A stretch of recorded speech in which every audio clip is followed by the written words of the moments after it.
Hi friends, నేను మీకు ఇప్పుడు ములగాకు టమాటా కర్రీ చూపించబోతున్నాను. హెల్తీ ఫుడ్ అన్నమాట.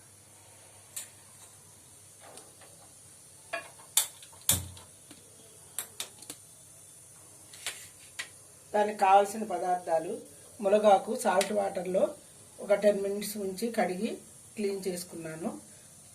ఆనియన్స్, టమాటా, కొంచెం దోసకాయ ముక్కలు కూడా వేసాను. పోపు సామాన్లు: శనగపప్పు, మినపప్పు, ఆవాలు, జీలకర్ర, మిరపకాయలు, కొత్తిమీర, ఆయిల్ వేస్తున్నాను.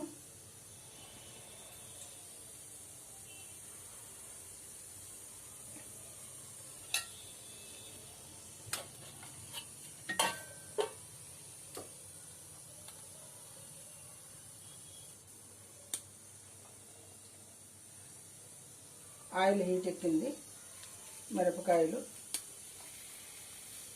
శనగపప్పు, ఆవాలు అన్ని పోపులు వేసాను.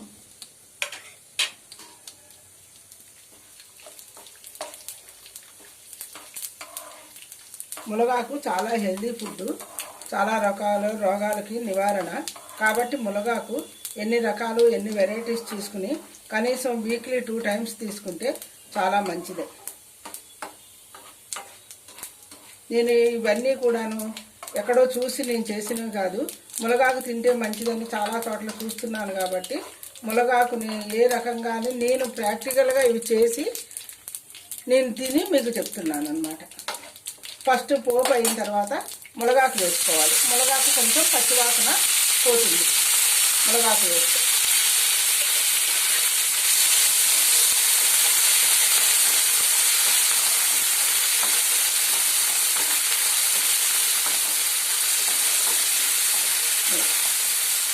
ములగాకుతో చాలా వెరైటీస్ చేసుకోవచ్చు. ములగాకు మీరు కూడా చేసుకొని వీక్లీ 2 times తినడానికి ప్రయత్నం చేయండి. ఇప్పుడు ములగాకు తింటే మంచిదని చెప్పి మార్కెట్లో కూడా అమ్మే వాళ్ళకి అన్నీ తెలిసి వాళ్ళు కూడా మార్కెట్లో కూడా ములగాకు అమ్ముతున్నారు.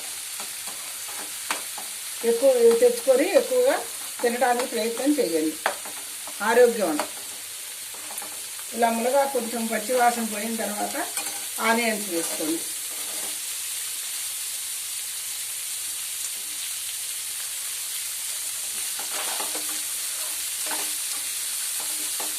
రెండు కలిపి కాసేపు బాగా వేగాలి.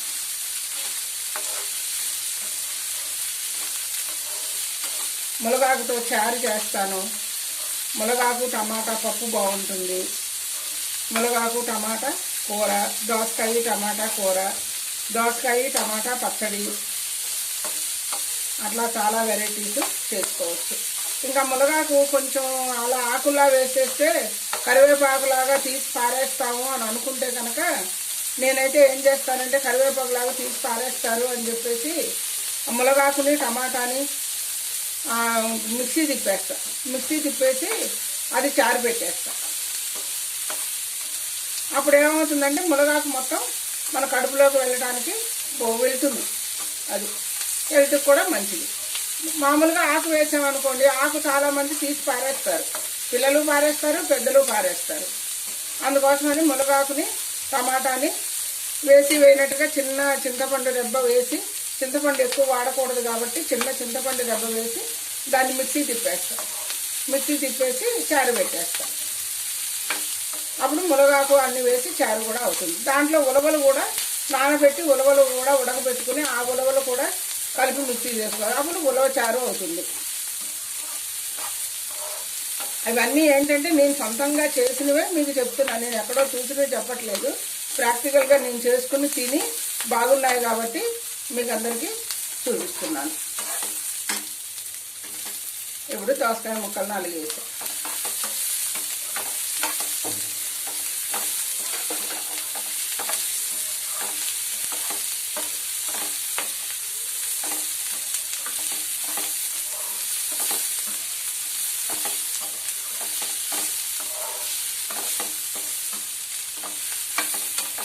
ఇది కొంచెం పచ్చివాసన పోయేటట్టు ఇట్లా వేగితే బాగుంటుంది అన్నమాట. ఊరికే అన్నీ హడావుడిగా వేసేయకుండా కొంచెం మంచిగా వేయించుకుని తినండి. మీరు చాలా బాగుంటుంది, మీరు ట్రై చేయండి. ఆరోగ్యకరమైనవి తినటం కూడా మంచిదన్నమాట. ఇగో ఇప్పుడు ఆనియన్స్ వేసాను, అదే టమాటా వేసాను.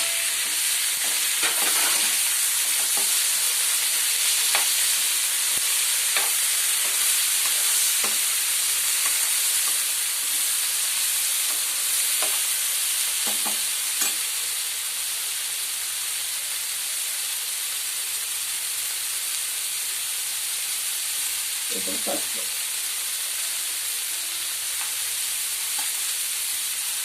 సాల్ట్,